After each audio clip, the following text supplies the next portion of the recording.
Bacakan ya kitab suci kawan. Kitab suci itu kan untuk dibaca. Ngerti kawan ya? Tidak satu kitab suci pun yang tidak untuk dibaca. Kalau dia tidak bisa dibaca, dia namanya bukan kitab suci, tetapi buku tabungan. Karena buku tabungan tidak semua orang bisa melihat. Rahasia bank, kan begitu kawan. Atau surat tanah. Kitab suci itu semua orang bisa membaca. Ya kawan ya?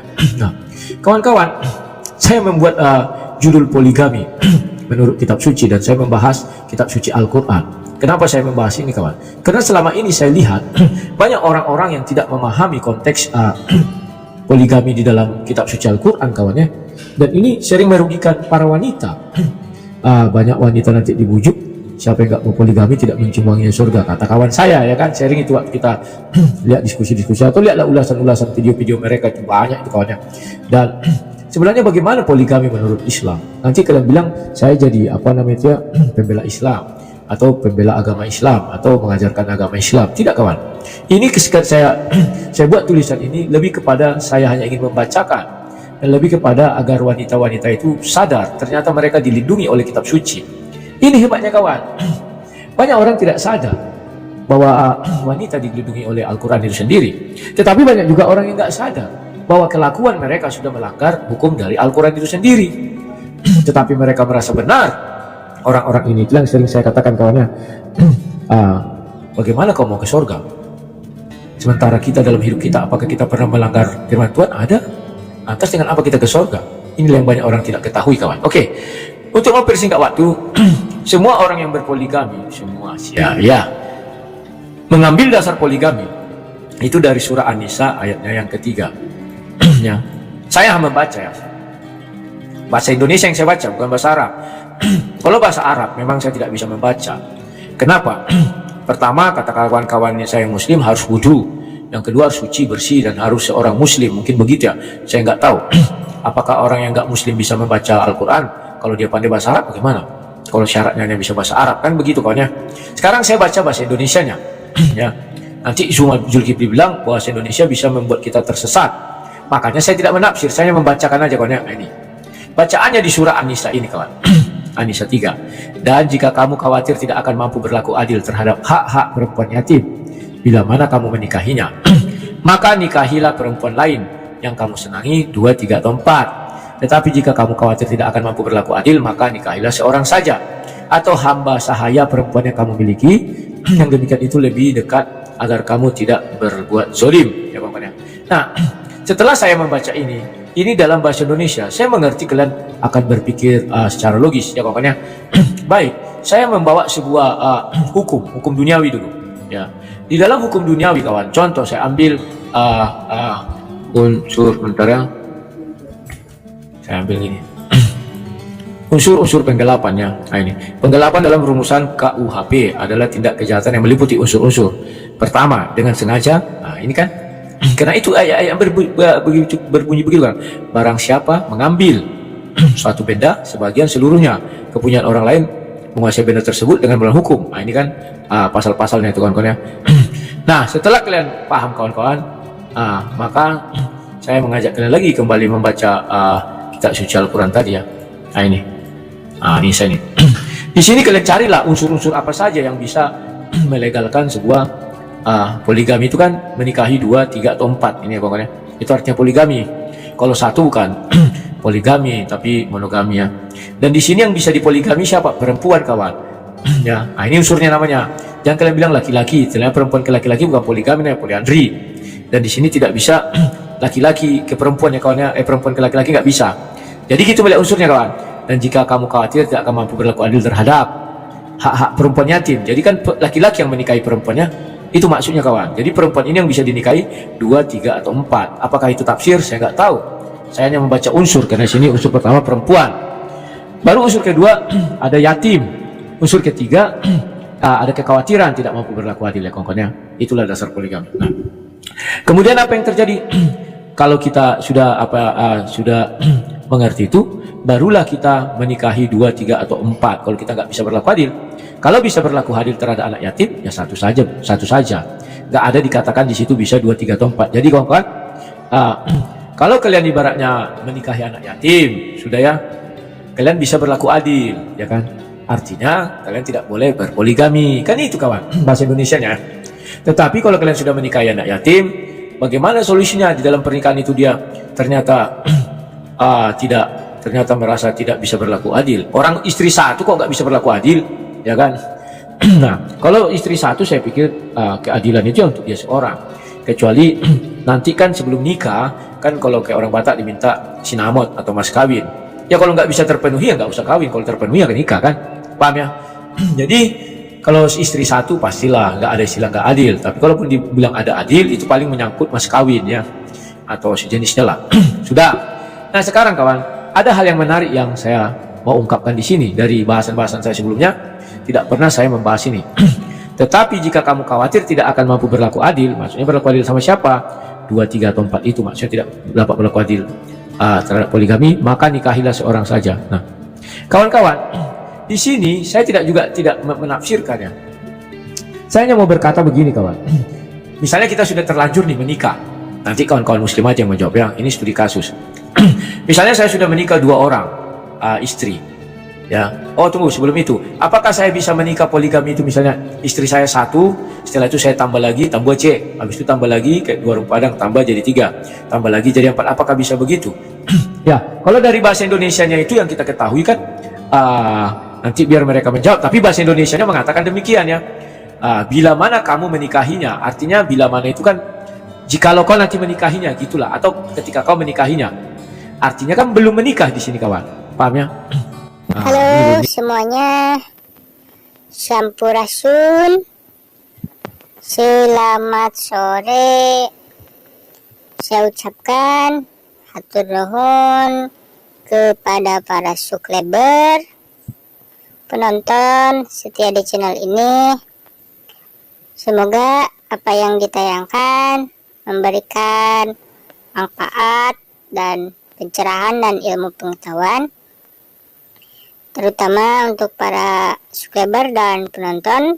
Hatur nuhun saya ucapkan atas dukungannya. Jangan lupa dibantu di subscribe ya, dan di like supaya channel ini terus berkembang dan dikenal banyak orang. Jangan lupa dibagikan ke sosial media kalian supaya apa yang disampaikan bisa terjangkau ke setiap orang seberang. Ini belum nikah. Artinya jika nanti kita mau menikah, mungkin bahasa Indonesianya begitu ya. Terserah lah nanti mereka terjemahkan gimana. Ini bahasa Indonesianya kalau bila mana kamu menikahinya, bila mana aku menikahinya, itulah intinya. Ya. Jadi poligami itu kawan, tidak boleh kau menikah satu dulu, gitu kan? Baru tambah C, nggak bisa. Tetapi dasarnya unsurnya sudah ada saya bilang tadi ya. Nah, sekarang yang mau saya bacakan lagi di sini adalah kalimat ini kawan. Ini. Tetapi jika kamu khawatir tidak akan mampu berlaku adil, maka nikahilah seorang saja. Nah, gini kawan. Ada lagi yang bertanya begini, saya menikahi 2 orang wanita. Terus saya nggak bisa berlaku adil. Apakah bisa saya ceraikan mereka? Kalau menurut kalimat di situ kawan, jika kita tidak dapat berlaku adil, nikahilah 1 orang saja. Tidak dikatakan ceraikanlah 1, nggak ada. Yang saya hanya membahas itu ya, kalimat-kalimat yang tidak ada lah di dalam Al-Quran itu. Tidak ada dikatakan sana ceraikanlah 1 orang saja. Jadi baru tinggal 1 istri kita, bukan gitu. Dibilang nikahi kawan. Kalau nikahi ini artinya apa? Kita belum menikah. Maka nikah ini kan begini. Ada laki-laki, ada perempuan. Mereka menikah. Itulah namanya menikah. Paham ya? Tetapi kalau misalnya 2 orang sudah kita nikahi, maka orang menafsirkan, orang kan banyak salah. Saya hanya bicara bahasa Indonesia ya kawan.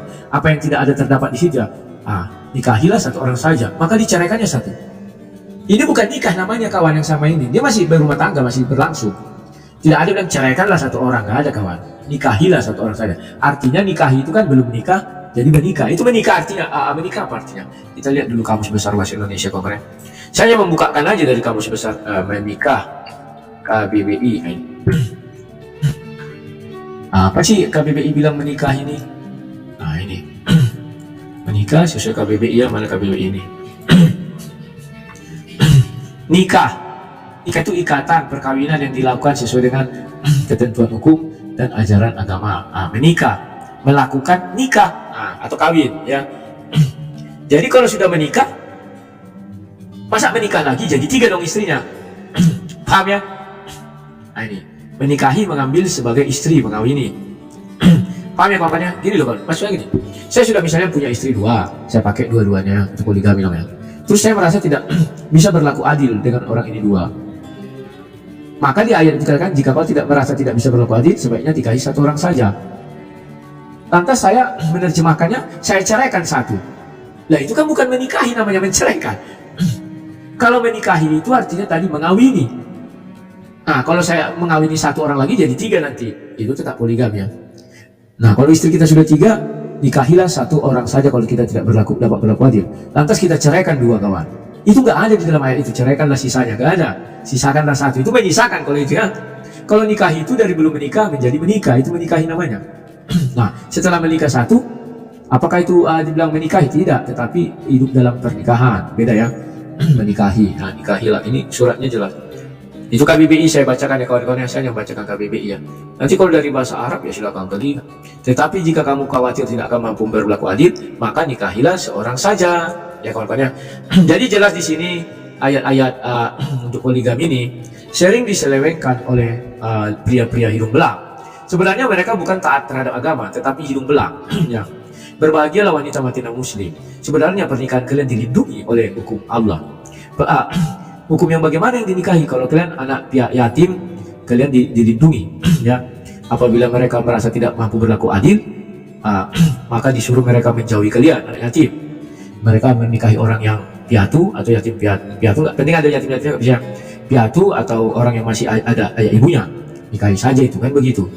Artinya anak yatim dilindungi sekali dalam hal ini. Kemudian wanita-wanita lain juga dilindungi kawan ya. Misalnya aku mau menikahi 2 orang, ternyata aku ragu bahwa aku tidak bisa berlaku adil nanti sama mereka ya.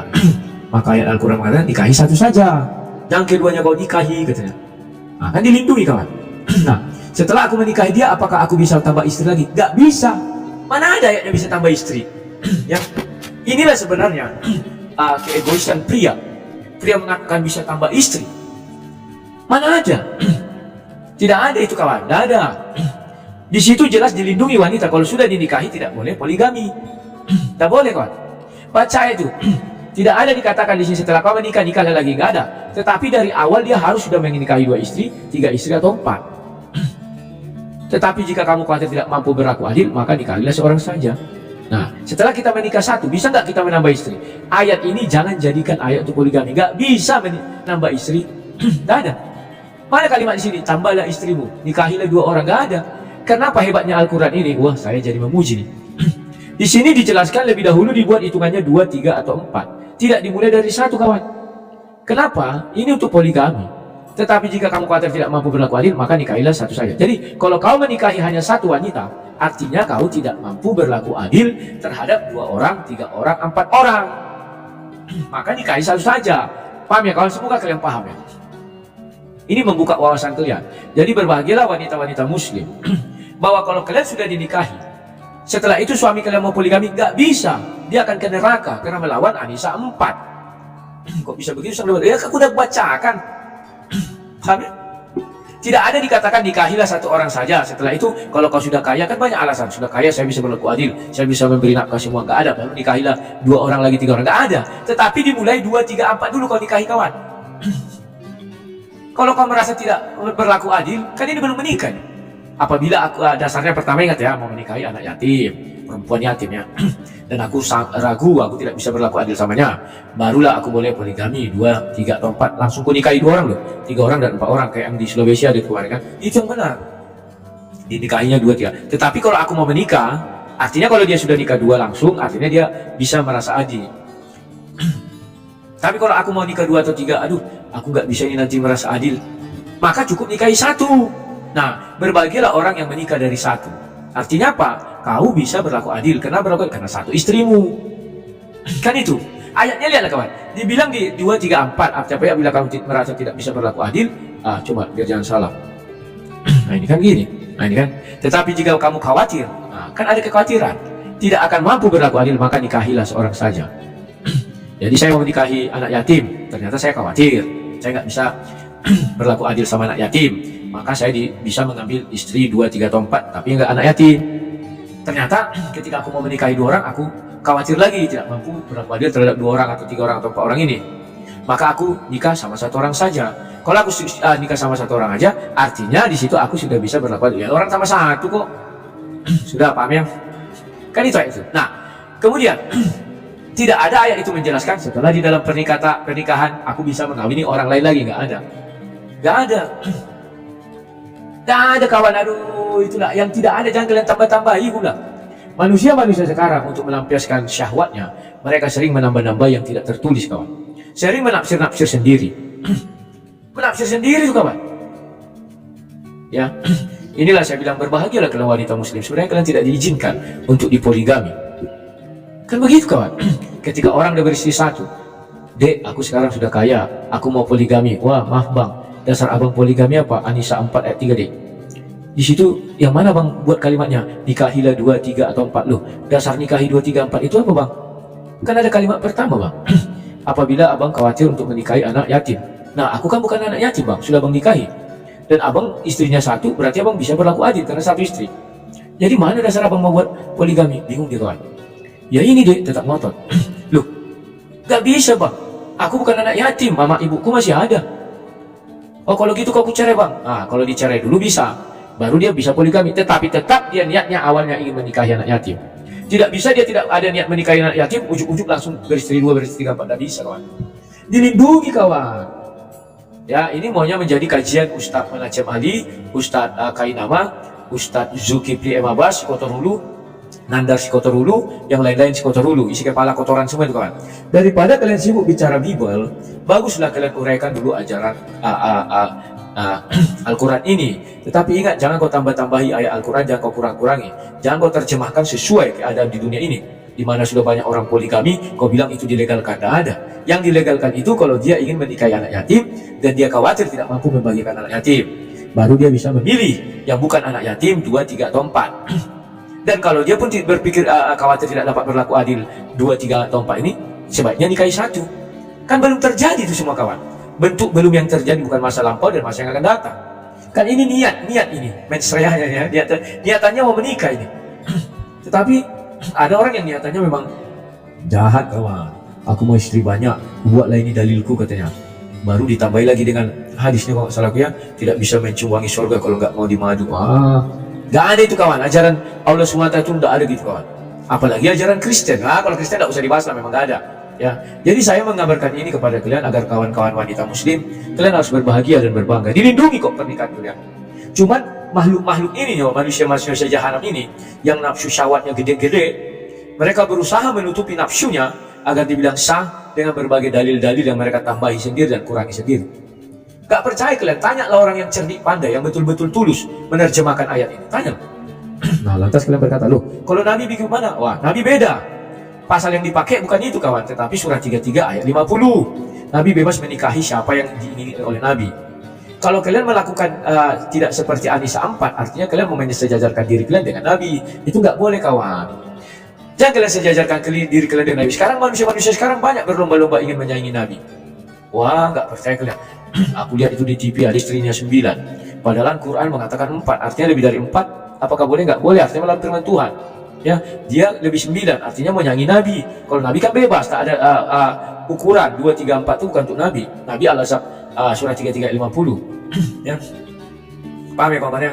Jadi ini saya beritakan agar wanita muslim berbahagia lah kalian. Jadi aku semakin lama kulihat, lama-lama makin pandai ajaran kalian ini ya. Tetapi aku hanya membacakan ya, maaf ya kawan-kawan ya, tidak menafsir. Kalau kalian kira itu menafsir ya, saya kan hanya buka KBBI, rumusannya itu. Kata per kata kita uraikan, kan demikian. Jadi nanti kalau kalian di rumah tangga, ini kepada saudara-saudara yang muslim yang perempuan, datang suamimu mengatakan, Dek, aku mau menikah lagi. Ingat ya dasarnya apa, bang? Ya, karena aku ingin nambah istri, karena aku udah kaya, aku perasaan bisa berbuat adil. Yakin adik, tidak kusia-siakan kau. Tetapi Al-Quran mengatakan tidak demikian, bang. Menikah poligami harus dimulai dari awal. Itulah sebabnya di ayat itu tidak dimulai dari 1, tapi 2, 3 langsung 4. Kalau mau 1, bang, artinya kau tidak sanggup berlaku adil kepada 2, 3 atau 4, maka kau pindah ke 1. Paham ya? Jadi bang, kau nggak bisa nikah lagi menurut Al-Quran. Nah, terus ada lagi yang mau poligami. Dek, udah poligami dia, 4 istrinya udah terlanjur. Dek, aku ternyata nggak sanggup berlaku adil, Dek. Terus bang, ya aku ceraikanlah 3 ya, Dek.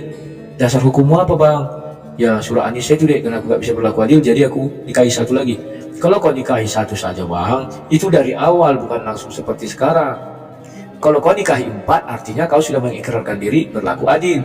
Ya awalnya aku adil, Dek, tetapi kan ekonomi hancur gara-gara corona. Terus mau kau apakan kami bang? Berlaku adil itu tidak dikatakan di ayat itu di tengah perjalanan, di tengah pernikahan, enggak bang. Itu ayat memang berat sebenarnya bang untuk diikuti. Maka jangan mau poligami. Nah begitu kawan. Manusia menerjemahkan itu segampang itu.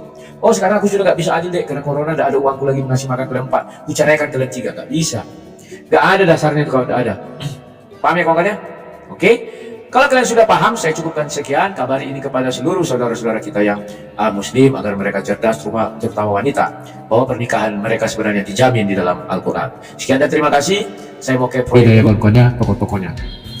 Kawan-kawan, tadi malam saya baca-baca balasan dari kawan-kawannya, dan saya sangat terkejut bahwa ada namanya Olivia mengatakan bahwa saya mau dilaporkan si Putih. Sebenarnya saya sih santai ya. Malah saya tantang, kemarin kan saya tantang ya, yang masuk itu.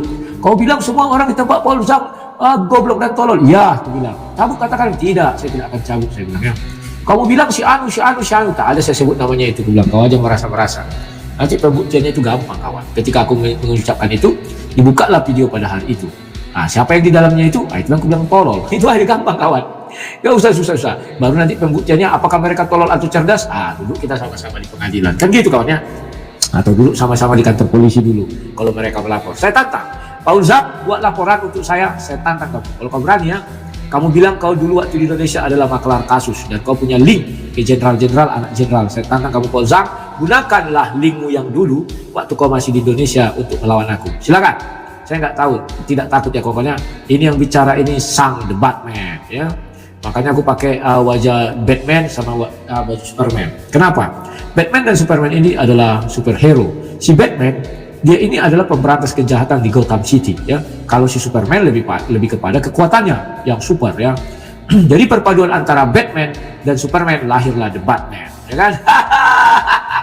Mantap kawan.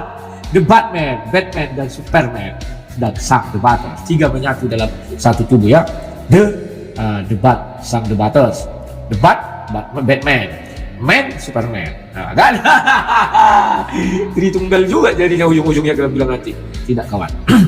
Nah, kawan-kawan, ini dia yang disampaikan oleh seseorang. Nanti saya hina mereka ya, biar mereka bisa punya jalan untuk melaporkan saya. Saya nggak takut kawan, apa yang saya tekan? Gak lepelku si Paul Zhang itu kalau bertengkar kawan. Karena aku lebih pemberani dari dia kawan. Dia lari ke luar negeri terkencing-kencing terbirit-birit kawan. Aku nggak kuhadapi semua. Kalau si Paul Zhang berani silakan. Kau buat laporan ke Barreskrim Paul Zhang, tunggu kau Paul Zhang. Slow. Tapi kalau kau tidak bisa buat laporan, karena apa? Kasih tahu aku. Misalnya ongkosmu tak ada, bisa. Aku galang dana, kayak kau kan bisa galang dana. Aku juga bisa galang dana. Aku kirim ongkosmu biar pulang ke Indonesia. Sudah? Aku inapkan kau di hotel bintang 5. Sudah? Datanglah kau ke Indonesia Paul Zhang. Buktikan kau masih punya telur dan kau masih punya burung. Burung disangkar geng, burung disangkar si Paul Zhang lagi bertelur.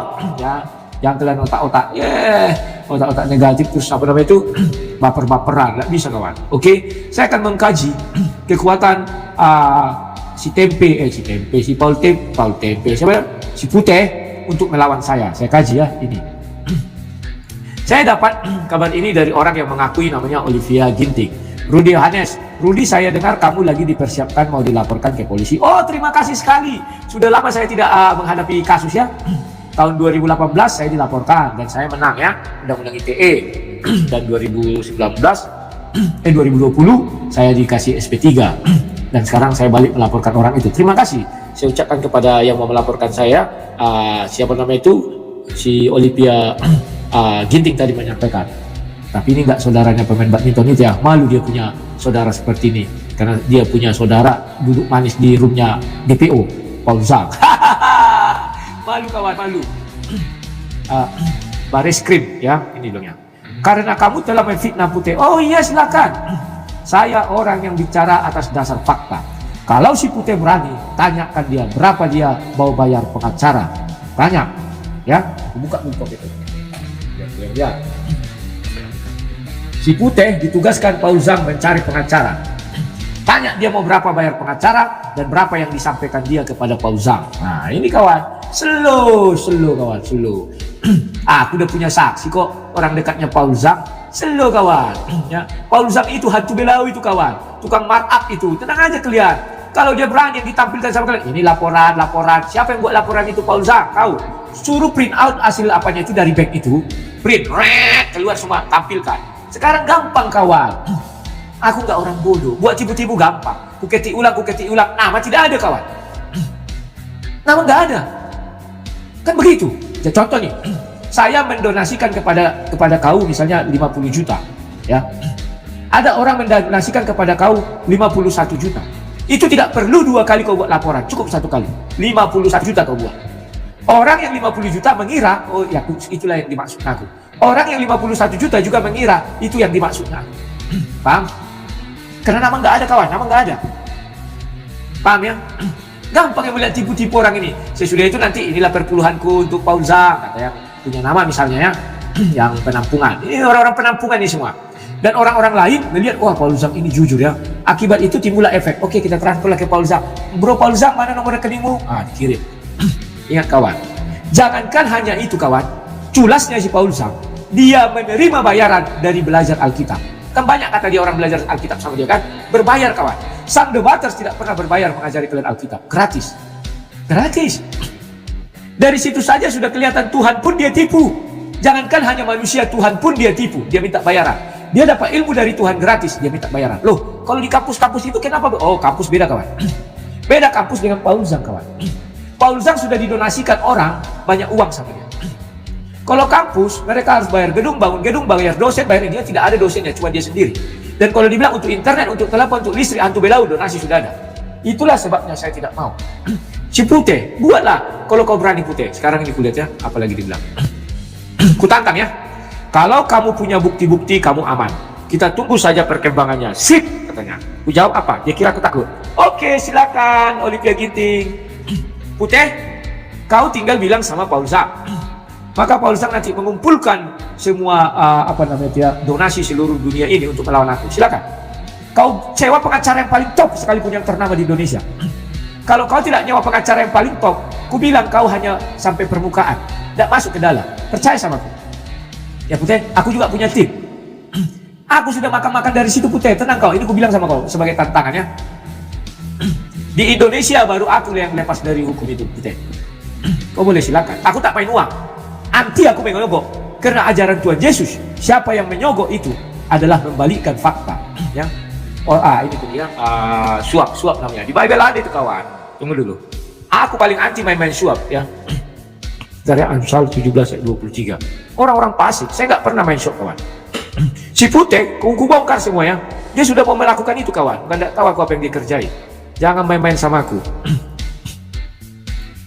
Hanya gara-gara kasus MKC, orang ini mau gelap mata kawan. Hanya untuk mengambil uang lebih banyak. Paul Zhang kan kalau MKC misalnya agak lepas, mereka kan senang kawan ya. Amsal 17. Paul Zhang, aku sekarang memaki-maki kau nggak apa-apa ya Paul Zhang ya. Biar kau buat laporan, aku tunggu Paul Zhang. Ya. Nah, ayat 23 ya. Sebenarnya ayat 8 jelu lah. Hadiah suapan adalah seperti mestika di mata yang memberinya. Kemana juga ia memalingkan muka, ia beruntung. Ya kan, itu kalau orang menyuap ya. Suapan ayat 23 nih, suapannya. Orang fasik menerima hadiah suapan dari pundi-pundi untuk membelokkan jalan hukum. Ingat ya, bahwa orang-orang fasik itu kawan, dia menerima suapan untuk membelokkan suapan dari pundi-pundi untuk membelokkan jalan hukum kawan. Hebat kali Bible ini, ada ditulis kawan. Kalian bisa lihat nanti di situ banyak sekali kawan mengenai suap. Nah, kawan-kawan, si Paul Zhang pernah cerita di video YouTube dia kan, bahwa dia pernah berkasus, wah saya telepon jenderal, Adam jenderal gini-gini gampang. Kalau saya di Indonesia kalah, saya buat mereka. Ini Sang Debaters, kalahkan kalau bisa Paul Zhang. Kau punya koneksi banyak, aku nggak punya koneksiku hanya Tuhan Yesus. Sampai detik ini, dimanapun aku berkasus, tidak mau aku cari-cari koneksiku Tuhan Yesus. Karena aku sudah pernah mencoba sekali kawan. Apapun mau kawan dekatmu itu, mau hantu Belawi itu, kalau kau sudah berkasus, tidak ada dan tidak buat ini. Sejak itulah aku sadar bahwa aku bukan orang kaya. Maka aku tidak mau menyogok, tidak mau menguangi, tidak mau apa-apa. Murni aku lawan sendiri kawan, tidak takut aku. Udah berapa kasus ku hadapi, ku lawan sendiri ya. Tunggu. Kita lihat dulu kehebatan orang ini ya. Semoga orang ini memuluskan jalannya. Nah ini Olivia, ingat ya, ini si Olivia, saya nggak kenal si Olivia ini siapa, tapi namanya Olivia ya, kita anggap aja namanya benar Olivia. Rudi, saya dengar kamu lagi persiapan mau dilaporkan ke polisi Barreskrim karena kamu telah memfitnah Putih. Kalau kamu punya bukti-bukti, kamu aman. Kita tunggu saja perkembangan. Sip, ya, aku tunggu. Sekarang aku kaji hukum. Biar si Putih itu tahu. Pertama, si Putih ini siapa? Dia mau meleparkan apa? Penyebar berita bohong, pencemaran nama baik, atau apa? Misalnya penyebaran berita bohong, atas nama siapa dia aku laporkan penyebaran berita bohong? Atas nama si Putih. Si Putih kan bukan publik, itu ada pribadi. Tidak bisa melaporkan berita bohong atas sebuah publik, bukan sifatnya publik ya, tetapi seorang si Putih, nggak bisa. Oke, maka dia masuk ke ranah apa? Ranah pencemaran nama baik, karena namanya Putih. Putih ini Putih siapa? Sebanyak itu di dunia ini nama Putih, ya kan? Belum lagi kalau dimasukkan, dia mempersempit ruang lingkup. Oh Putih yang kawannya Paul Zhang. Oh memang satu aja kawannya Paul Zhang Putih. Gampang itu aku patahkan kawan, ya. Oh ya cuma satu, tangan kanannya Putih siapa? Putih hantu belau misalnya. Ya buka KTP-nya, apakah namanya si Putih hantu belau? Kalau Putih hantu belau silakan laporkan, bapak saya hadapi. Itu dulu kawan. Tetapi kalau masih di permukaan saja, misalnya namanya rupanya Rofik, misalnya Rofik Stefano misalnya, ngaku-ngaku nama Putih, itu ditolak polisi kawan. Bapak namanya siapa? Rofik Stefano pak. Terus yang dihina sang debater siapa? Si Putih. Nah sekalian kuhina si Putih ya, biar dia bisa buat laporan pencemaran nama baik. Putih bapak kau iblis. Nah biar sekalian, bapak si Putih iblis, mamanya juga iblis. Nah, maka melahirkan iblis. Nah silakan. Asik kan? Kau sama debater enak kawan bicara, gak usah sakit-sakit buat laporan. Ingat. Dan kalau aku nanti sampai tertangkap, percaya kalian, tidak akan kugombar-gemborkan aku ditangkap karena membela iman. Tidak. Ini jelas-jelas aku menghina orang yang namanya si Putih. Paham ya? Jadi misalnya nih, si Putih yang hantu belau itu, saya nggak tahu Putih yang mana nih orang yang mau melaporkan saya. Penting Putih hantu belau melaporkan saya. Sudah? Terus saya ujuk-ujuk lah misalnya, hebat sekali lah dia apa macam begini. Ditangkaplah saya. Sudah. Saya tidak akan bilang saya ditangkap karena membela iman Kristen. Tidak akan bilang. Dan saya tidak akan pernah meminta bantuan kepada seluruh orang Kristen, dukunglah saya. Mbak. Karena kalau saya sampai ketangkap, itu karena saya menghina orang. Saya tidak mau menjelekkan nama Yesus di hadapan semua orang. Tidak, saya bukan MKC. Dia ditangkap karena menghina agama, tetapi oleh orang-orang yang mau mencari keuntungan di balik ini, diputar balikkan fakta bahwa MKC ditangkap karena membela imannya atau karena menyebarkan Injil. Terhina sekali Tuhan Yesus dalam buat kawan. Itulah sebabnya Tuhan Yesus tidak mau berperkara sama dia. Terhina, kalian hina Yesus. Yang menghina siapa? Paul Zhang otak udang itu kawan. Nah, aku hina lagi Paul Zhang. Laporkan, saya tunggu. Dia punya koneksi katanya. Buktikan koneksimu hebat Paul Zhang. Kau bilang bisa mengurus makalar kasus kan? Ada itu kau bilang itu. Buktikan. Aku tunggu, aku tantang kau muka licik. Sifat kau licik aku tahu. Kalau masih sedikit kau pura-pura jujur. Tunggu banyak. Dilarikannya uang kalian semua. Sifat manusia kawan. Ya kita mau buat donasi ini, donasi sini. Oh sudah pergi kita. Oke, notaris sudah ini apanya sini ini segala macam. Hai bu, ini masih duniawi, masih bisa membedakan uang merah dan uang biru. Saya punya fakta kok. Wah, iya si Putih yang mana aku nggak tahu ya, penting aku bilang Putih aja. Putih hantu belau. Ingin membuat jalur khusus untuk MKC, maka mereka sudah gembor-gemborkan. Wah, MKC sudah disediakan kamar di pojok katanya. Sampai detik ini belum, hantu belau, penipu. Dia tipu Paul Zhang itu. Sudah berapa kau kasih uang Putih? Udah 4 juta, 2 juta, kan ada dibaca-bacakannya kan? Nah, aku tahu kawan. Sudahlah. Cari dulu pengacara, diam-diam kita main senyap katanya. Wah, mau main senyap orang ini kan? Biar bisa dia dimasukkan ke rumah sakit. Biar bisa dia dibuat kelas khusus. Wah, kalau itu berhasil kawan, keluar lah. Tidak tahu malu kawan, tidak tahu malu. Kenapa Paul Zhang tidak tahu malu? Karena isi kepalanya kotoran dan orang yang menonton itu kebanyakan isi kepalanya kotoran. Hebat Paul Zhang, lebih hebat dari Saifuddin. Bisa dia mengiring MKC sudah kamar khusus, datang Saifuddin jumpa pers. Dia masih di kamar 10 tolu. Kalau orang Batak kan bilang kamar 10 tolu. Amang jaksa, bapak hakim. Itu lagunya kawan. Searching aja di YouTube kamar 10 tolu, kamar 13. Ya, Jack Marpaung itu. di kamar 10 tolun. Ada kawan. Tidak kawan, tidak segampang itu, karena mereka sudah berkoar-koar. Sulit mereka untuk melakukan niat-niatan jahat mereka. Sulit, saya bilang sulit. Niat jahat itu kawan. Mereka mau bayar ini, bayar itu, bayar ini, bayar itu. Jahat kawan. Jahat. Andai mereka berhasil kawan, jalan yang ditempuh jalan lurus akan sia-sia. Kenapa? Mereka dengan jalan-jalannya akan berkoar-koar.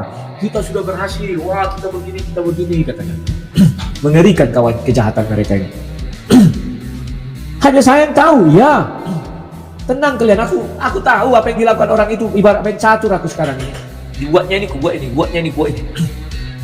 Ya, yang kemarin itu siapa, si JLT namanya, JLT kemarin. Ku bilang, siapa namamu? Andai kata disebutkan dia, misalnya Michael nama dia misalnya. Bilang, Michael, bapak kau iblis.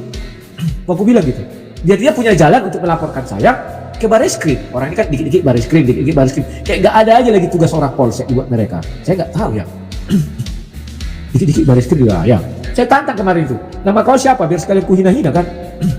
JLT misalnya. JLT, bapakmu iblis, mamakmu kambing. Ku bilang kian itu kawan. Gak berani dia buka namanya siapa. Gak berani buka wajahnya. Andai kata dibukanya aku buat biar ada jalan mereka melaporkan aku. Kan keinginan mereka itu membungkam mulutku. Kalau mulutku dibungkam, niatan jahat orang ini bisa tertutupi kawan. Kawan, ingatlah, ketika kau dulu bicara tentang teroris dan kau berdiskusi di dalamnya seolah-olah mendukung, maka kau adalah teroris itu sendiri. Selesai kawan. Mereka bicara KKB dan kesannya mendukung misalnya, ya mereka juga bagian dari itu. Tetapi kalau tidak mendukung, lain, itu namanya perdebatan. Ya nanti kita lihat saja. Nah itu kawan. Kalau kalimatku dari dulu, cabut tidak akan ku cabut. Biar ada jalan kalian melaporkan aku. Keinginan kalian kan itu, aku dapat celaka, ya sudah, aku laporkan, silakan. Daripada kalian tiap hari ancam-ancam aku melalui WA, melalui YouTube, aku orang sudah kebal ancam-ancam kawan. Paul Zhang di luar negeri dia, makanya dia berani bicara, aku di dalam negeri. Di Indonesia kawan, silakan. Yang bernama putih hantu belau, bapak kau iblis, aku bilang. Mama kau hantu, maka lahirlah kau anak hantu. Nah, laporkan aku, silakan.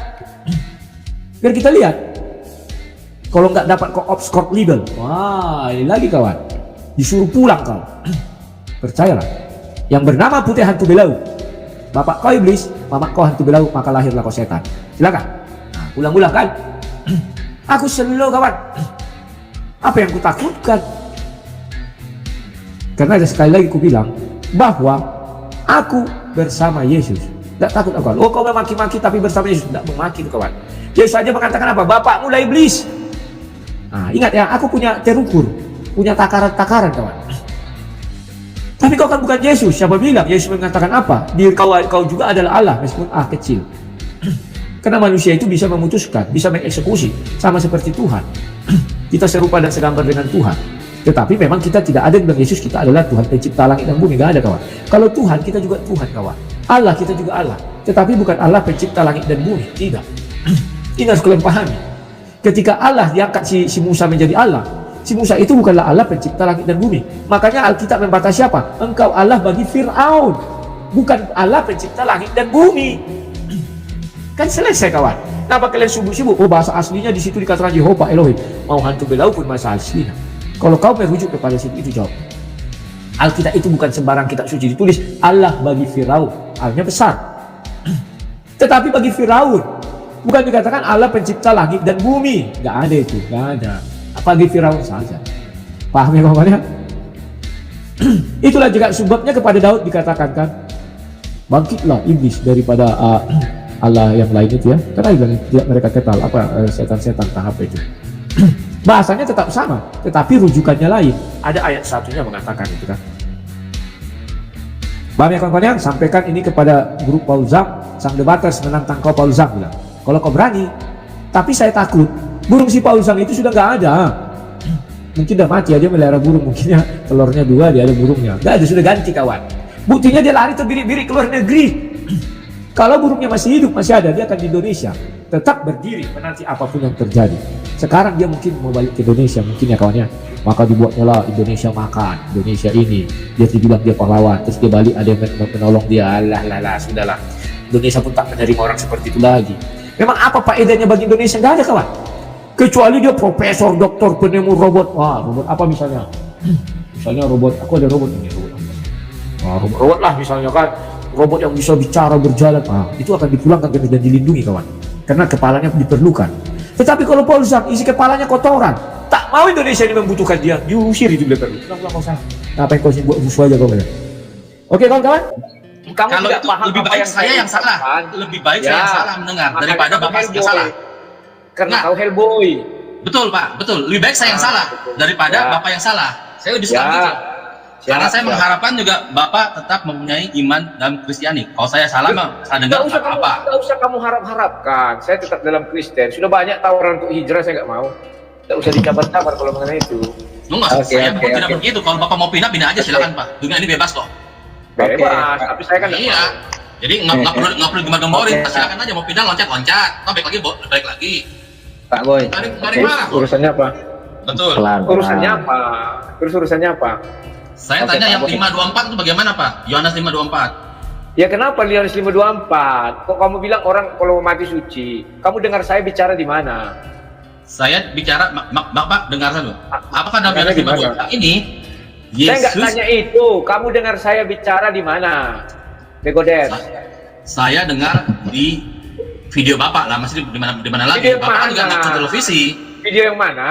Banyak kali video udah 400 yang kok salah itunya. Betul, saya juga banyak dengar Bapak juga, makanya saya nggak tahu di mana lagi. Nah, berarti Nah, udah lah. oke. Kamu Lewat. sekarang enggak. Sekarang saya mau oke, bicara dulu pembuatan. sama si seputar iman ini. Dia kuliah Oh, iya. tipe-tipenya sama dengan si siapa kemarin tuh, Everlin Sebua ya. Begitu ada perbedaan dia langsung mengutuki saya. Ini tipe-tipe nggak bagus ini. Bang, nggak ada saya, nggak, jangan gitu bang. Putar videomu kau bilang aku bodoh, penyesat. Putar. Kau tidak mengerti apa Oh, di- Bapak, di- itu di- tadi di video mana Pak? Tolong tunjukin Pak, tunjukin di mana Di- videonya Pak? Halo, Tolong dulu, tunjukkan Bang. di mana sih Pak, sebagaimana bicara Biar sama Bapak? bicara dulu. Di- Biarkan bicara dulu. mundurkan. Biarkan Mundurkan bicara dulu dengar aja yang lainnya. bicara. Ya. Biar saya nyik dulu yang lainnya. Ya, dan ada tuduhan itu gara-gara denom. Denominasi. Ya. Nah, Makanya aku bilang kau nonton harusnya dari awal aku bicara. Jangan di tengah jalan kau ngambil hal itu jadi apa yang kau sampaikan keliru. Bahkan kau bilang aku kalau sudah mati bagaimana orang. Makanya tonton dulu kenapa saya katakan demikian. Bukan saya bilang kenapa saya sudah. Orang kalau sudah gini mana bisa bicara. Paham enggak? Nah, kamu bilang seolah-olah saya tidak paham arti baptis itu baptisu. Dengarkan video itu sudah saya bilang. Baptis ada 3, kamu paham enggak? Baptis 3. udah lanjut bang, Kalau lanjut. Nanti dari- saya bicara. Iya, Nah, lanjut. kamu harus paham enggak? Kalau enggak paham bilang Enggak. enggak paham. Sekarang abang ini paham nggak baptisan air? Karena abang coba membelok-belok ke Nah, baptisan air itu. makanya kamu sudah batasi sekarang jadi baptisan air. Tetapi ucapanmu di awal bukan baptisan air, baptis doang. Kalau baptisan air kan sudah saya bagi 3 baptisan itu. Pertama baptisan Musa. Paham nggak? Setelah baptisan Musa muncul baptisan Yohanes, itu harus dengan air. Sekarang Nah. Yohanes mengatakan Matius 3 air sebagai simbol. Baru yang keempat baptisan Yesus. Itu dijelaskan Yohanes juga dalam api dan roh. Maka Ya. penugasannya Matius 28 ayat 19. Ya. Nah, sekarang kenapa kamu bilang saya nggak paham arti baptis? Ya nggak Baptizo, paham tadi lah, abang nggak paham lah, karena soalnya abang menjabarkannya salah. yang mana yang salah? baptisan- Coba jelaskan. Yang mana yang abang salah? ya, abang kan pernah mengatakan kan baptisan air itu apa? Sesat kan? Nah, Siapa tadi bilang juga sesat? Mana pernah aku bilang baptisan air udah itu sesat? tadi. Ya, udah Tidak tadi ada itu perintah. juga. Makanya kamu mendengar keliru. Yang sesat itu orang mau masuk Kristen disuruh baptis air. Baptis selam Ya. itu sesat, bukan sesat. Saya bilang keliru. Ngarang. Kalau untuk Ya. menjadi murid Yesus itu dibaptis tumpang tangan saja. Seperti Paulus kepada yang lain-lain para rasul. Kan ada di kisah para Ya, rasul. nah, disitulah letaknya abang itu salah, karena abang nggak ngerti. Kenapa salah? Ya. Ya, sekarang Loh, bertanya apa Tadi baptis? Jelaskan saya itu. tanya sama abang dulu. Apa itu baptisan? Apa yang dikatakan Yohanes di apa? Di dalam Yohanes 3 ayat 5. Kamu bilang baptisan itu berasal dari Yohanes. Siapa sudah melakukan? Kita sudah melakukan baptis. Kita kan harus dijabarkan, Bang. Kita jabarkan. Jabarkan, silakan jabarkan apa yang kau bilang aku salah. Jabarkan dulu, kulihat dulu, ku dengar. Ya, karena abang kan mengatakan baptisan itu penting. Dan penting nanti kalau sudah mau mati. Yang mana aku bilang nggak penting? Kamu membalikan fakta, saya bilang penting. Tetapi Penting. jangan lakukan. Ingat kalau sudah mau mati baru orang dibaptis. Karena abang nggak paham baptisan itu kan ada pertobat. Jadi Bukan kapan? saya bilang. Jadi kapan orang mau? dengar dulu. Kapan orang Dengar mau dulu, bertobat? makanya kau dengar dari awal video itu. Kalau Udah, kau dengar. gunakan dari muda, ya, kalau kau gunakan dari muda, kau bertobat. Setelah itu kau buat dosa, nggak ada guna baptismu. Buktinya kau berbuat dosa apa kau mati? Bukan urusan abang, orang mau berdosa dia buktikan itu kan harus digenapi itu firman Tuhan. Jangan Orang jawab bukan urusan, tidak ada firman Tuhan yang digenapi di situ. Setelah itu aku bilang solusi. Gunakan baptis ini jangan sembarangan. Kalau baptis Yohanes, gunakan lebih baik nanti dua hal. Ketika kau siap untuk melayani Tuhan. Ingat, jangan kau balik-balikan. Ketika kau siap untuk melayani Tuhan seperti Yesus, umur 29 tahun mau 30 tahun jadi baptis karena memang masanya tiba. Gunakan. Yang kedua, ketika kau mau give over, bukan ku bilang ketika megap-megap, selagi kau masih bisa mengaku dosa. Tahu nggak mengaku dosa? Kalau orang megap-megap tidak bisa mengaku dosa, makanya olah kata-kata, jangan emosi, itu kau buat entah apa-apa. ya Nggak itu, baik. jadi makanya abang itu kan nggak itu selama ini mengatakannya harusnya kan disampaikan baptisan itu adalah tanda pertobatan. Artinya kita harus sampaikan kepada orang. Baptisan bukan bahwasanya- saja pertobatan. Aduh. Inilah kamu keliru. Baptisan ada 3. Baptisan yang kau bilang tanda pertobatan itu baptis Yohanes. Ya jadi Maka- jadi itu yang saya bicarakan, Bang. Yang saya bicarakan adalah itu. Makanya baptis itu ada 3, ada kujabarkan. Makanya Paulus bertanya kepada orang itu, apakah kamu sudah dibaptis? Sudah. Dengan baptis apa kamu dibaptis? Dengan baptis Yohanes. Oh, itu belum cukup. Maka dibaptislah mereka lagi dalam nama Yesus, Putra Bapa dan Roh Kudus. Iya. Paham enggak? Itu Ya, tidak dengan air. Itu sudah kujalanin, bukan seperti Nah, apa. maka tadi ada yang bertanya kepadamu. Itu sudah kujalani, abang kan nggak jalanin itu kan? Ketika baptisan yang abang sebut-sebutkan. Yang mana itu, kan? enggak? Abang kan Sudah harus aku jalani menghubungi- tapi selam belum. Iya, itu kan hakku. Ya kan, karena karena abang aku kan mau paham, tahu, karena kan aku abang paham mau firman tahu. Tuhan. Abang itu kan, abang nggak mau dibaptis selam Bukan karena tidak mau abang nggak mau bertobat. Nah itu. Siapa bilang aku tidak mau bertobat? Ada masanya. Loh, kalau tidak mau bertobat, aku bilang nggak usah kau dibaptis air. Aku bilang gunakan waktu yang tepat. Contohnya, kau mau melayani Tuhan sepenuh hati, silakan dibaptis. Paham enggak? Malu kita dilihat orang banyak. Kau putar-putar kalimatku sehingga olah-olah mengatakan baptis tak Bukan guna. putar, Bang. Nah, Ya, bukan putar-putar. Kita kan di sini kita berapologet, Bang. Kita harus membentengi iman saudara kita. Sampaikan menurut abang, jadi sampaikan kan sudah menurut saya. kubentengi. Ya, Ya, itu salah. menurutku kau potong bicaraku, gak ada aku bilang begitu. Makanya aku bilang kalian kalau mendengar bicaraku harus kalian olah dulu, baru kalian ucapkan. Karena aku berbicara tidaklah sekadang tidak seperti bicara kepada anak SD lagi. Paham enggak? Sekarang ku tanya dirimu, kau mengatakan asal baptis itu baptiso artinya selam. Bagaimana menyelam orang di loteng? Dan ada tadi bertanya kepadamu kan, 3.000 orang. Ya. Kau bilang ya tidak ada air. Tetapi kejadian itu di loteng. Ya, Bagaimana kau makanya menyelam abang, orang? abang kan paham itu ada 3 baptisan, Bang. Ya. Ya sudah, Ada makanya. baptisan, Bro. Iya, makanya aku bilang arti baptis tidak harus diselam. Gimana sih? Kalau kau bilang diselam, ya baptislah 3.000 orang itu dengan selam. Bagaimana caranya? Tidak bisa kau. Ya, makanya kan Yesus, apa kata Yesus kepada Yohanes, Bang?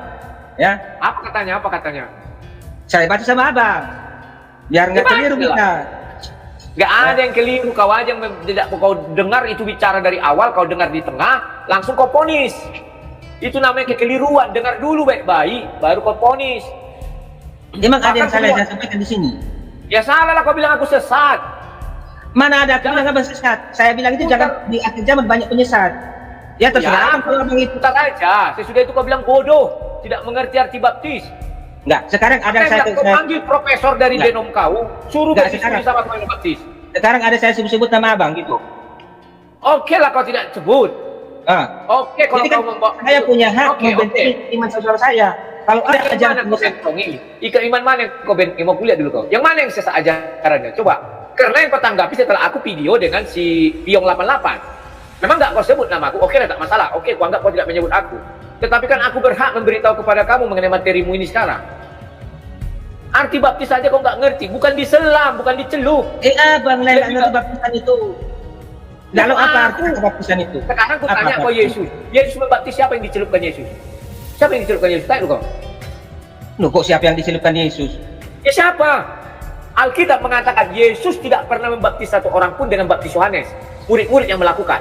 Maka Yang setelah dibaptis- Yesus mau naik ke surga baru Yang dikasih disampaikan. adalah Roh Kudus. Yang dijanjikan Yesus adalah Roh Kudus, Bang. Tetapi kalau baptisan Yang itu janjikan memang Roh Kudus, tapi Yesus sudah pernah melakukan baptis air.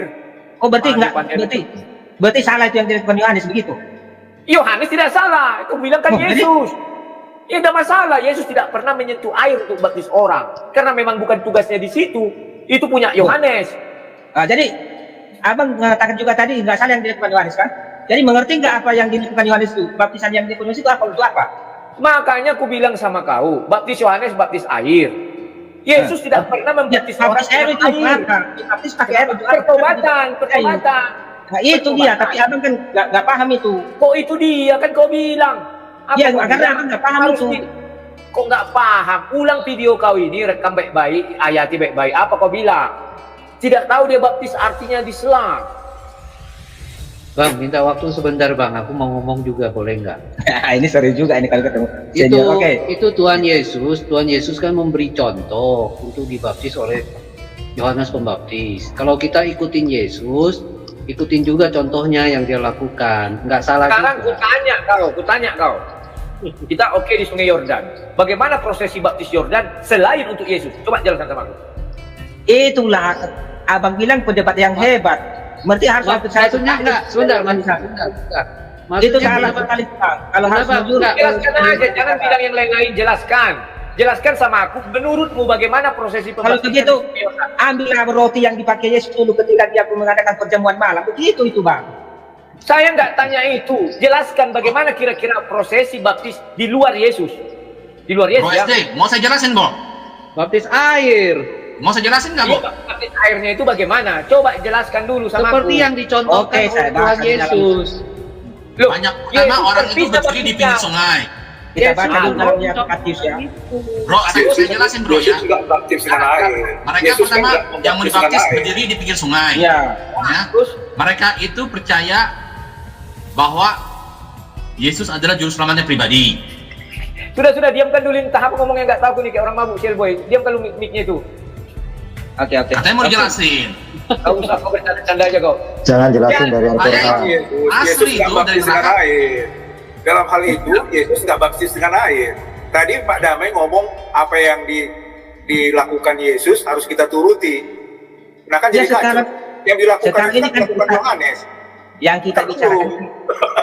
Yesusnya sendiri maksudnya. Itu dulu, pelan-pelan aja dulu, pelan-pelan. Aku ajari kalian ya. Kalian tidak bisa hanya melihat ketika Yesus dibaptis. Yesus itu kan datang sendiri. Seorang dia dibaptis Yohanes. Bagaimana dengan orang yang banyak? Baca di situ. Dari Yordania, Sungai Nazaret, dari Yudea. Berapa ribu orang itu coba? Yang membaptis berapa orang? Hanya Yohanes dengan 2 orang muridnya. Kalau satu orang diselam sampai 3 hari 3 malam baru putus itu. Baca aja baik-baik. Makanya jumlah juga harus kalian perhatikan. Datang dari sekitar Sungai Yordan, datang dari Galilea, datang dari Yudea. Seluruh kata kalimat di seluruh artinya banyak orang. Bukan 100 orang, zaman itu ada ribuan orang. Puluhan ribu bahkan. Bagaimana membaptis puluhan ribu orang dalam 1 hari? Kalau satu-satu masuk satu. Oke. Ritualnya bagaimana? Dia mengaku dosa dulu. Berapa lama orang mengaku dosa? Apakah cukup 1 menit? Tidak. 3 menit, 5 menit. Setelah itu apa? Dia turun ke air. Baru Yohanes menyelamkan. Baru keluar. Berarti dalam 10 menit 3 orang yang bisa dibaptis. 3 orang. Bagaimana membagi ke 5.000? 3 orang. Karena muridnya 2, dia 1, 3.000. Buatnya biar gampang. 10 menit kali 5.000 orang aja lah. Sudah berapa? 500 jam. 1 hari hanya ada 24. Bang Rudi, itu dalih untuk itu dalihnya nggak bisa dipakai Bang. Itu dalih untuk Kamu Iya. hitung juga usianya dong. nah, itu dalihnya artinya abang ini menyangka firman Tuhan. Itu Saya, dalih yang dipakai seperti itu. Oke, Dalih yang dipakai itu adalah dari orang yang tak percaya, nggak percaya kuasa Tuhan. Yang dalihnya Kenapa tidak? Bagaimana kuasa Tuhan orang itu dibaptis manual? Maka kamu berpikir caranya bagaimana? Masuk 5.000 orang begini karena dipercik aja selesai. Kalau diselam satu-satu. jangan buat firman Tuhan itu berdusta Bang. Nggak ada itu yang lempar kayak gini. Nggak ada itu. Buka bilangan. Coba baca Matius 3 ayat 14-15. Ayo baca. Matius Oke, 14, Matius 3 ayat 14 sama 15. Share screen itu ayat itu biar aku jelaskan sama kalian. Oke. Share screen aku kasih di share screen. Nah, cara melihat aku ajari kalian ya. Tunggu. Ini pembaptisan sebelum Yesus datang. Ini Nah, pada waktu itu tampillah Yohanes, bertobatlah sebab dekat, sungguhnya dari ini. Yohanes pakai jubah ini kan, nah ini. Maka datanglah kepada penduduk dari Yerusalem, dari seluruh Yudea, dan dari seluruh sekitar Yordan. Kira-kira kamu harus bisa mengira-ngira berapa ribu orang yang hadir. Ini perlu untuk membatasi waktu, karena itu hari itu hanya 1 hari. Kenapa 1 hari? Baca di Yohanes, keesokan harinya katanya. Lalu sambil mengaku dosa, artinya ada prosesi mengaku dosa. Mereka dibaptis oleh Yohanes di Sungai Yordan. Nah, kalau kamu memaksakan satu orang satu masuk seperti Yesus, berapa lama waktu yang diperlukan? Yohanes dengan muridnya cuma 2 loh, bertiga mereka.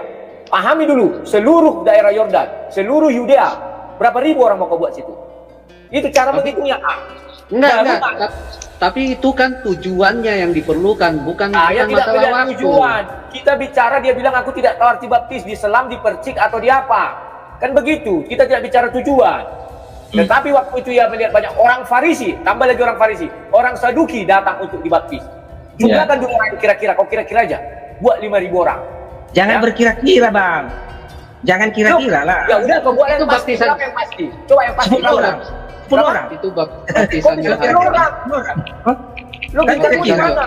Makanya kita Seluruh jangan kira-kira. Yang kita cari adalah tujuannya, bukan kira-kiranya. Kamu tidak mengerti kalimat statistik, tidak mengerti matematika, tidak mengerti Itu kan probabilitas. karena abang lagi cari kebenaran. Kok cari pembenaran? Kalau Ini soal kalimat berkira-kira ya mari kita berkira-kira. Abang Ya, berkira-kira kira 3, saya berkira-kira 10. Kan begitu kalau Halo. berkira-kira. Bang Rudi seputar iman saya boleh potong sebentar. Sebentar, tunggu, tuntaskan dikit lagi.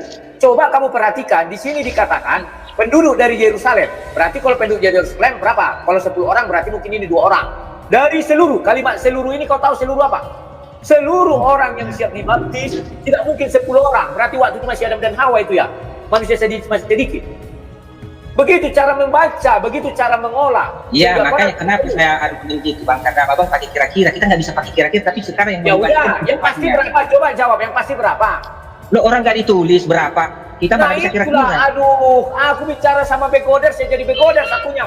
Bisa di dalam karya ini yang kita membuat. Terserah abang lah katakan begoder. Kalau saya setia mengatakan abang itu king of the master.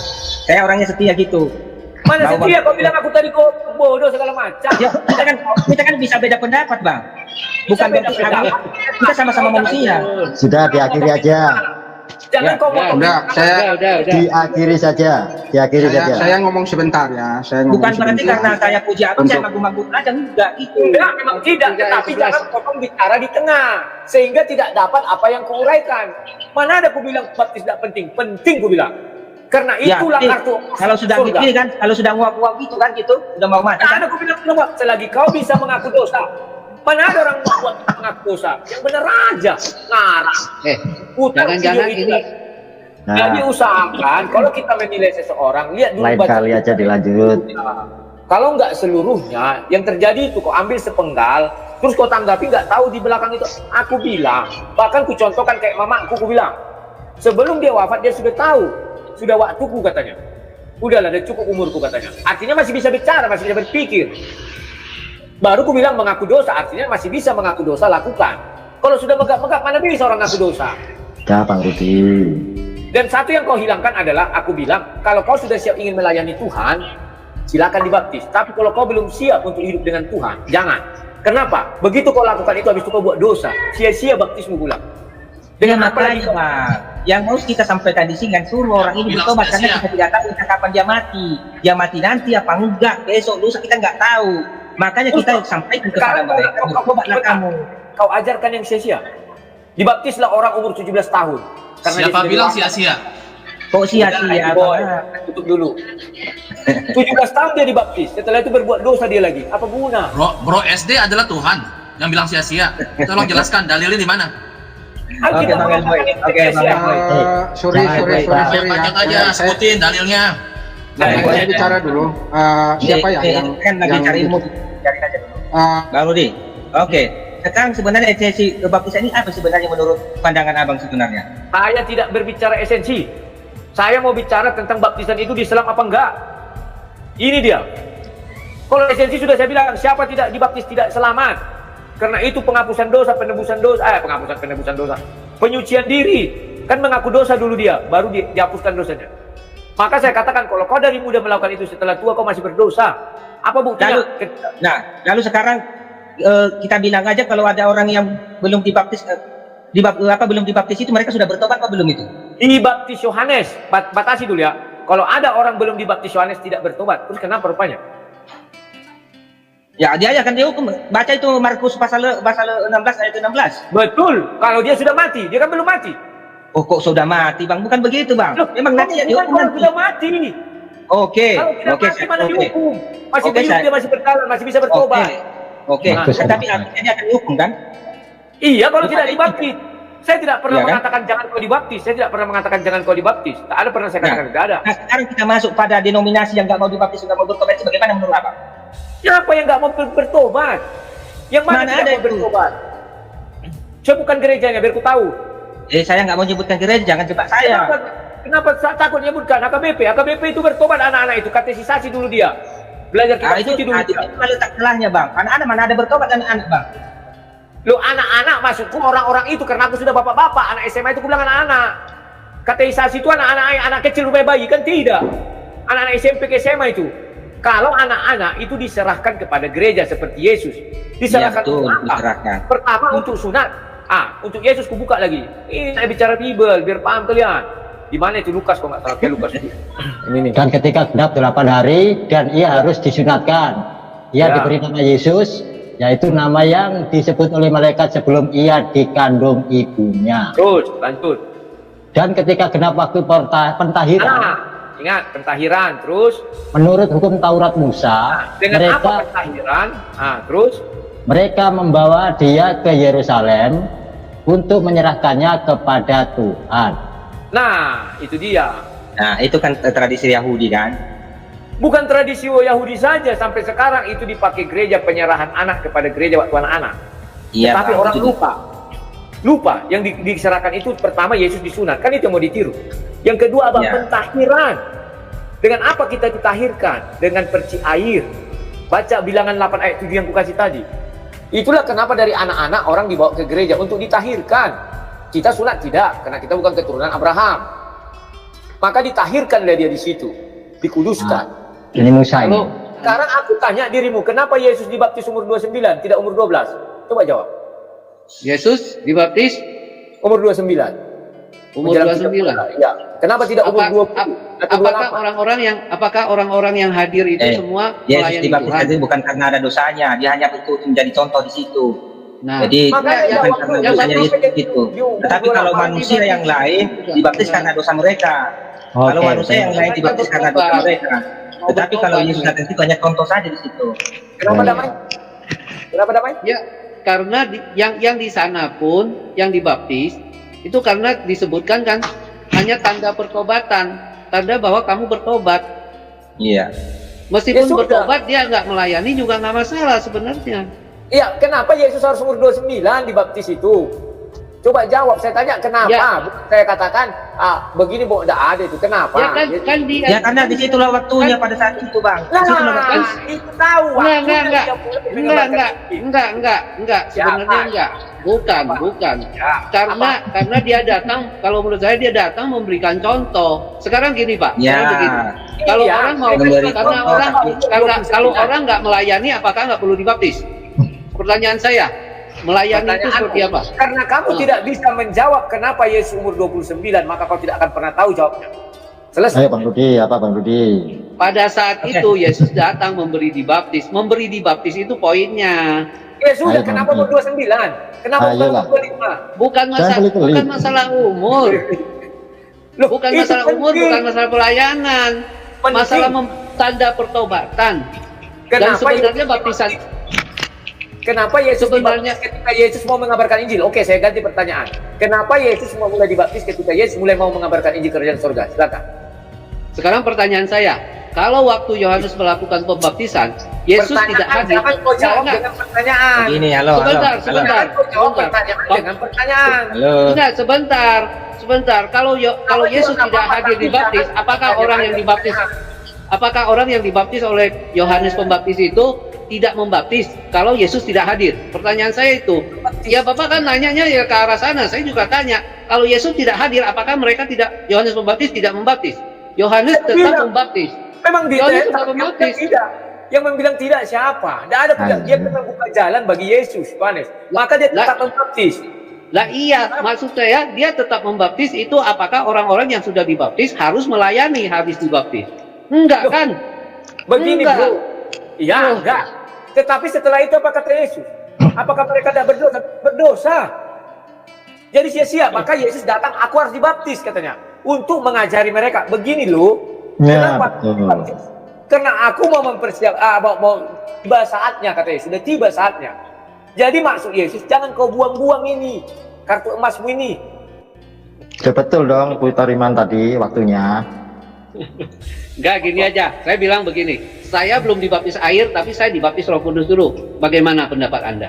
Ya nggak masalah, memang itu perintah Nah, Yesus. ya sudah kalau gitu. Terus Ya apa? sudah, nggak usah baptis air juga nggak apa-apa, begitu oke? Nggak bisa begitu. Lah kalau nggak bisa, tujuannya apa baptis air? Kalau saya udah dibaptis Roh Kudus, saya pasti bertobat lah Baptis Roh ketemu sama Kudus. Yesus. Makanya kamu harus mengerti dulu apa arti baptis Roh Kudus. Roh Kudus Baptis itu apa? Roh- Pengajar dalam dirimu. Maka kau harus Baptis Roh Kudus itu roh itu masuk ke dalam aku. betul. Makanya tujuannya apa? Untuk mengajari kau tentang firman Tuhan. Itulah sebabnya Rasul Paulus bertanya, kalian sudah dibaptis? Sudah. Dengan baptis siapa? Yohanes. Oh, berarti belum dengan baptis Yesus. Maka dibaptis ulanglah mereka. Bukan dibaptis ulang, ditambahi. Kan baptis ada dua jadinya, Yohanes dan Yesus. Ya. Nah, Kalau iya, kau sudah memang dibaptis, harus. silakan. Memang harus. Ya memang iya, siapa bilang ada menghapuskan baptis? Mana pernah kau hapuskan Tapi baptis? jangan bilang habis membaptis harus tunggu mau melayani. Jangan bilang begitu. Kalau saya nggak Saya setuju itu. bilang lebih baik. Makanya jangan dipelintir-pelintir. Lebih baik kau Oke jangan lah. buang Saya welcome. sapa yang lain dulu lah. Ini ada yang Kalau lain. Karena kalau kau buang sia-sia. Gunakan ini ketika kau betul-betul mau melayani Tuhan. Bukan Saya sapa yang lain orang dulu. orang nggak Halo. kalau belum kenal Yesus belum bisa Halo. melayani Yesus. Saya sapa dulu yang lain. Siapa tahu ada yang Ternyata akhirnya kita berdebat Ada juga main. ya. ada main. ya, setelah ini kan Memang salah rupanya berdebat. belajar debat kita harus ini. Nggak apa-apa. Ya sudah, terus masalahnya di mana? Kan tidak ada Halo. kan? Udah lungsing, udah. Masalah saya lungsing. cuman kalau Pak Ya, Rudy semuanya dulu. habis baptis Dulu, tidak Pak. harus melayani. Masalahnya saya di situ. Sebaliknya Dimute yang lainnya, begini, saya bilang. dimute dulu yang lainnya. Kita dulu. Salah tangkap. Orang luar bisa salah tangkap. Kayaknya dulu yang WhatsApp lain. Ya, berarti. kenapa godes? Maka Ya, saya bilang, Seperti yang lainnya. Kayaknya dulu yang ini. Pahami, Kasih. mereka memang Ya. Untung Bang Rudi. Halo Sampurasun semuanya, kumaha damang. Saya ucapkan hatur nuhun kepada para permisa yang telah mendukung perkembangan channel ini. Saya ucapkan terima kasih banyak. Semoga apa yang kalian tonton memberikan manfaat serta berkat atau pengetahuan dari Tuhan. Amin. Jangan lupa ya dibantu di subscribe, di like, and share juga ke sosial media kalian agar channel ini dikenal oleh Kadrun dan juga menjangkau sampai ke seberang. Oke, mungkin segitu dari saya. Selamat sore, Tuhan memberkati.